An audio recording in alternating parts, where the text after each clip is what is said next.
اردو ادب کی محفلیں اگر جرمنی میں سجیں تو اردو کے چاہنے والوں کو دیار غیر میں بھی خوشی سے باغ باغ کر دیتی ہیں، اور اگر محفل ہو رضیہ سجاد ظہیر اور احمد ندیم قاسمی کی سالگرہ کی تو سوچیں کہ ادب کے کتنے ستاروں نے اس محفل کو جگمگایا ہوگا۔ تفصیلات دیکھتے ہیں برلن سے مطیع اللہ کی اس رپورٹ میں۔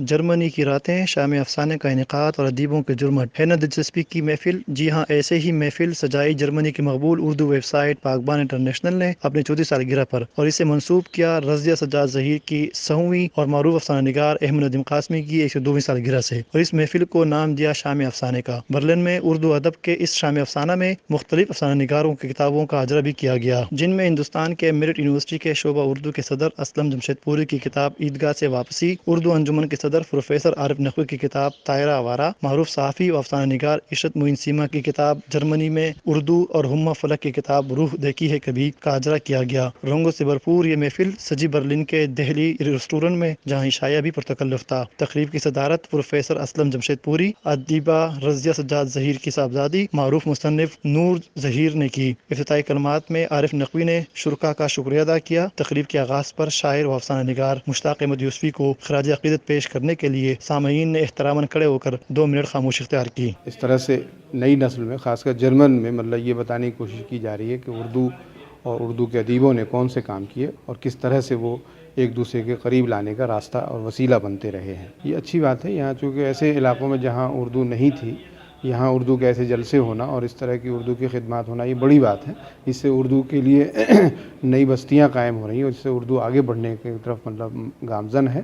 اور برلن میں مجھے لگتا ہے کہ جس طرح سے کام ہو رہا ہے پوری جرمنی میں، آہستہ آہستہ جس طرح سے اردو سامنے آ رہی ہے، یہ ایک بڑی خوشائند بات ہے۔ اور پھر دور شروع ہوا افسانوں کا۔ ہو کے عالم خاموشی میں پڑھے جانے والے ان افسانوں نے حاضرین کو محصور کر دیا۔ انور ظہیر رہبر نے اپنا افسانہ مجازی خدا میں خدا کی تلاش پیش کیا۔ دوسری کہانی عشرت معین سیما نے پیش کی، جو بیرونی اور اندرونی ملک رہنے والے لوگوں کی ثقافتی اور سماجی زندگی کی عکاسی تھی۔ تیسری کہانی اسٹوٹگارٹ سے آئی ہوئی افسانہ نگار ہما فلک کی ایوارڈ تھی۔ اس شام افسانہ میں 5ویں افسانہ ترقی پسند ادب کے رہنما سجاد ظہیر اور معروف افسانہ نگار رضیہ ظہیر کی دختر نور سجاد ظہیر نے نائکہ سارقہ کے نام سے پیش کیا، جس میں انہوں نے عورت کی داخلی جذبات اور سماجی توقعات کو نشانہ بناتے ہوئے مردانہ معاشرے پر ایک گہرا طنز اس افسانے کے روپ میں پیش کیا۔ اسلم جمشید پوری صاحب نے اپنا بہترین افسانہ عیدگاہ سے واپسی کے نام سے پیش کیا۔ آخر میں اردو انجمن کے صدر عارف نقوی نے 1 سے 4 کے عنوان سے سیاسی و سماجی تلخ حقیقت پر لکھا اپنا افسانہ پیش کیا۔ گزشتہ 20 سالوں سے مختلف ادبا، شعراء اور تمام اس قسم کے جو اردو کے حوالے سے جو لوگ ہیں ان کو خراج تحسین پیش کرنے کے لیے یہاں ہر سال ایک پروگرام بڑا جلسہ منعقد کرتی ہے، اور یہ ہمیں اعزاز حاصل ہے کہ اس سال ہم جو ہیں احمد ندیم قاسمی اور رضیہ سجاد ظہیر کو یہ خراج پیش کر رہے ہیں۔